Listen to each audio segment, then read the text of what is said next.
The threat is now in the back of the airplane. They were mid-flight, headed toward San Francisco from Everett, Washington, when an off-duty pilot sitting in the extra seat in the cockpit allegedly tried to turn off the engines. Yeah, we want law enforcement as soon as we get on the ground. Horizon Air crew members were able to subdue the pilot. Then a flight attendant announced they'd be making an emergency landing in Portland, Oregon. She sounded in a panic, and then she took off down the aisle. And us passengers just looked at each other and instantly had fear within our bodies. We knew something bad was happening. We didn't realize the severity of the situation.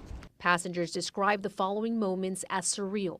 The plane started going down fast, making several sharp turns. Then they say the cockpit opened and a man walked out without an escort. He ended up in zip ties in the back of the plane, which I noticed. Your mind can't help but assume that something larger, like what we're reading about in the news, is happening. Once in Oregon, they say officers escorted the man out and were told he had a mental breakdown.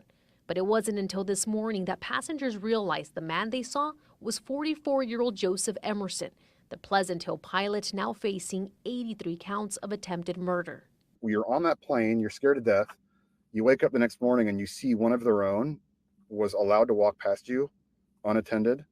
You get angry thinking about that. In a statement, Alaska Airlines, which owns Horizon Air, says engine power was never lost and crews were able to secure the plane without incident. Those who have known Emerson say this doesn't make sense.